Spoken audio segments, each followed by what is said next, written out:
অনেকে হয়তো মন্তব্য করছেন যে হঠাৎ করে আমি গাইবান্ধা জেলায় সনাতন ধর্মাবলম্বী এখানে এসেছি বক্তব্য দেওয়ার জন্য হয়তো আশ্চর্য বোধ করতেছেন। আমি দীর্ঘদিন যাবৎ বাংলাদেশ জামাতে ইসলামীকে সমর্থন করি এবং ভালোবাসি। আমার প্রয়াত বড় ভাই উনি ছোটবেলা থেকেই জামাতে ইসলামীর সঙ্গে সম্পৃক্ত ছিলেন। উনি আজ 10 বছর যাবৎ উনি মৃত্যুবরণ করেছেন। তার পরবর্তী হালটা আমি ধরে আছি এই জামাতে ইসলামীকে। আমরা হিন্দু সম্প্রদায়ের ব্রাহ্মণ পরিবারের সন্তান। আমার নাম শ্রী মিলনচন্দ্র ভট্টাচার্য, ব্রাকেটে ঠাকুর। আমি গাইবান্ধা জেলা পলাশবাড়ী উপজেলার 4 নং বরিশাল ইউনিয়নের বাসুদেবপুর সার্বজনীন দুর্গা মন্দিরের বর্তমান কর্তব্যরত পুরোহিত।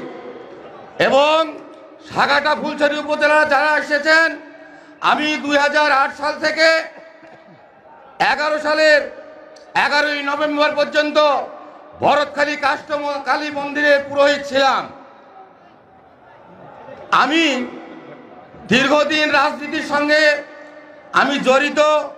আমার ইউনিয়নের আপনারা জানেন সেই 2014 সালে আমাদের বর্তমান 4 নং বরিশাল ইউনিয়নের জামাতে আমির শামীম প্রধান ভাই, তার সঙ্গে আমি একসঙ্গে জামাতে ইসলামী কাজ করি। শুধু এই কাজ করতে গিয়ে আমি আওয়ামী লীগের চেয়ারম্যানের হাতে নির্যাতিত এবং এখন পর্যন্ত আমি গাইবান্ধা কোর্টে আমাকে হাজিরা দিতে হয় এবং আমি 4 দিন জেল কেটেছি। এটাই আমার পরিচয়। এখন আজকে আমি কেন জামাতে ইসলামীকে ভালোবাসি এটা তো আপনাদের শোনা দরকার। আমি একটি জিনিস জানি যে আমরা হইলাম ধর্মযাজক। যাদের মধ্যে ধর্ম জ্ঞান বিবেক বুদ্ধি আছে তারা কখনোই অন্যায় অবিচারে যেতে পারে না। এই জন্যই আমি ধর্মীয় সংগঠনকে প্রাধান্য দিয়ে আমার বংশধরকে আগামীতে এই ধর্মপরায়ণ জামাতে ইসলামীকে সমর্থন করার জন্য আমি বারংবার আহ্বান করে যাই। আমি গাইবান্ধা জেলার সনাতন ধর্মাবলম্বী সকল হিন্দু সম্প্রদায়কে জাগ্রত হওয়ার জন্য আহ্বান করছি। ইতিপূর্বে আপনারা যে একটা ইতস্তত ভোট করতেন, হয়তোবা জামাতে ইসলামীতে আপনারা ভোট দিতে চাইতেন, দলে যাইতে চাইতেন, কিন্তু অনেকে বিশ্বাস করতো না যে এরা সবাই আওয়ামী লীগ। কিন্তু আজ কিন্তু সেই দিন আর নেই। আওয়ামী লীগ 1971 সালের পর থেকে আমাদেরকে শুধু নির্যাতনে ব্যবহার করেছে, কিন্তু কোন হিন্দু কিন্তু আওয়ামী লীগের কাছে থেকে কিছু পায় নাই। এই আওয়ামী লীগ আমাদের ঘরে বন্দুক ফুটাইয়া তারা এই দেশের অর্থ লুট করে বাইরে নিয়ে গেছে। আর আমরা হিন্দু সনাতন ধর্মাবলম্বী যারা তারা আছি একদম নির্যাতিত অবস্থায়। আপনারা জানেন, আমি হিন্দু সনাতন ধর্মাবলম্বীকে অবগত করতে চাই, এতই যদি আমাদের হিন্দু সম্প্রদায়কে আওয়ামী লীগ ভালোবেসে থাকে, এই 2014 থেকে 17 সাল পর্যন্ত অর্ধ শতাধিক মন্দিরের পুরোহিতকে হত্যা করা হয়েছে। আপনারা কয়জন পুরোহিতের বিচার চেয়েছেন?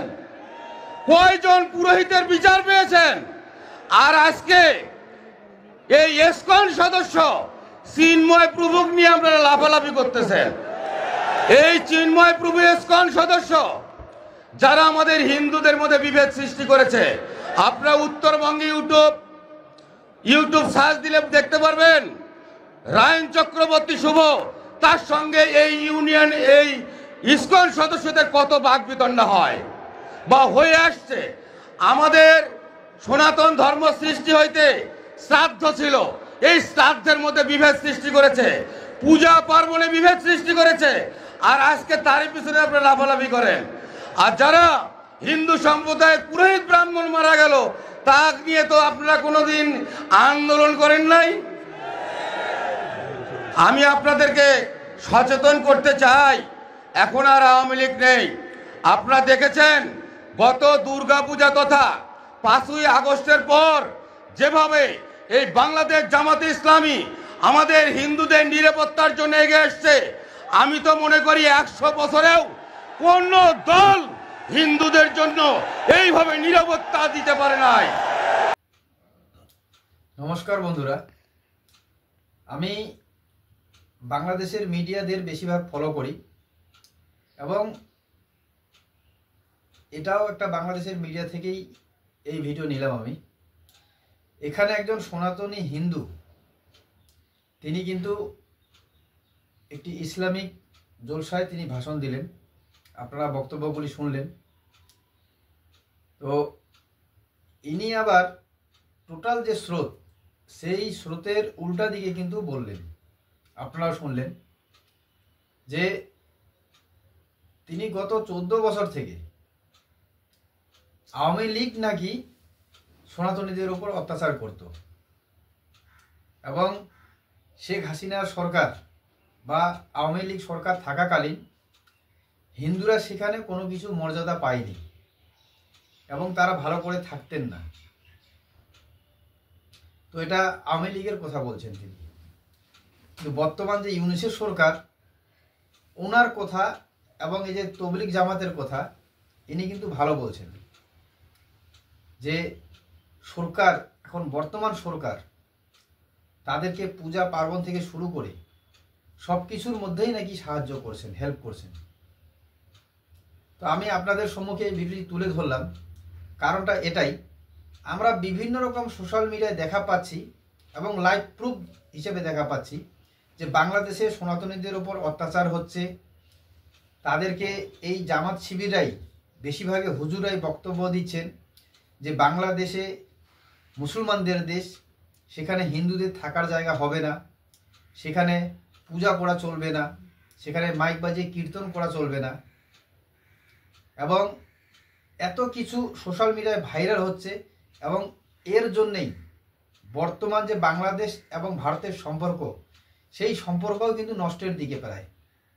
আপনারা সকলেই জানেন যে ভারত থেকে ইতিমধ্যে বাংলাদেশে কিন্তু আলু, পেঁয়াজ এইসব ধরনের পণ্য সরবরাহ হচ্ছে না এবং বিগত কয়েকদিন থেকে হচ্ছে না, যার ফলে বাংলাদেশের সাধারণ মানুষরা অনেক চরম দুর্ভোগে।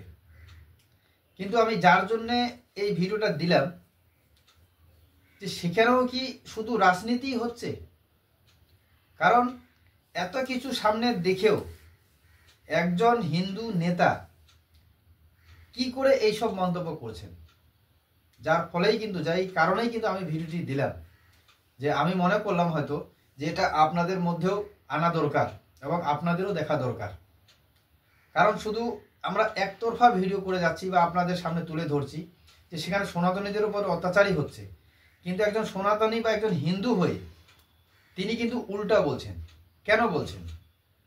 তার মানে সেখানেও কি আওয়ামী লীগ এবং বর্তমান যে ইউনূসের সরকার, তাদের মধ্যেই কি শুধু যুদ্ধ হচ্ছে বা তাদের মধ্যেই কি ঝগড়া হচ্ছে?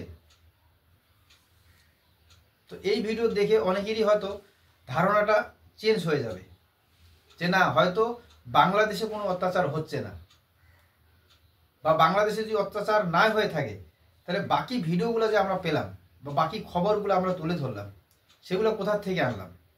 সেটাই হচ্ছে সব থেকে বড় প্রশ্ন। কিন্তু এই লোকের, এই হিন্দু নেতার কথা শুনে এতটুকু তো স্পষ্ট যে বাংলাদেশেও একটা রাজনৈতিক তাদের নিজেদের মধ্যে সরগরমভাবে চলছে। সেখানে আওয়ামী লীগকে বা আওয়ামী লীগের যে থাকাকালীন প্রধানমন্ত্রী ছিল শেখ হাসিনা, যেভাবে ওকে আন্দোলন করে পালাতে বাধ্য করলেন, ঠিক সেরকমভাবেই সেখানে আন্দোলন চলছে এবং আওয়ামী লীগ, ইউনূসের সরকার, এই দুই সরকার মিলেই কিন্তু তুলকালাম সেখানে চলছে হয়তো, যার ফলে মাঝখানে সাধারণ এই যে সনাতনীরা, সাধারণ মানুষ নির্যাতিত হচ্ছে। তো একটা দেশের বা যে কোনো রাজ্যের এটাই কি হওয়া স্বাভাবিক? যার ফলে আমি এই ভিডিওটি আপনাদের সামনে তুলে ধরলাম। তো বন্ধুরা, আপনার ভিডিওটি পুরো দেখলেন, আপনারা আপনাদের ব্যক্তিগত মত কমেন্টে অবশ্যই জানাবেন। জয় হিন্দ, জয় বাংলা।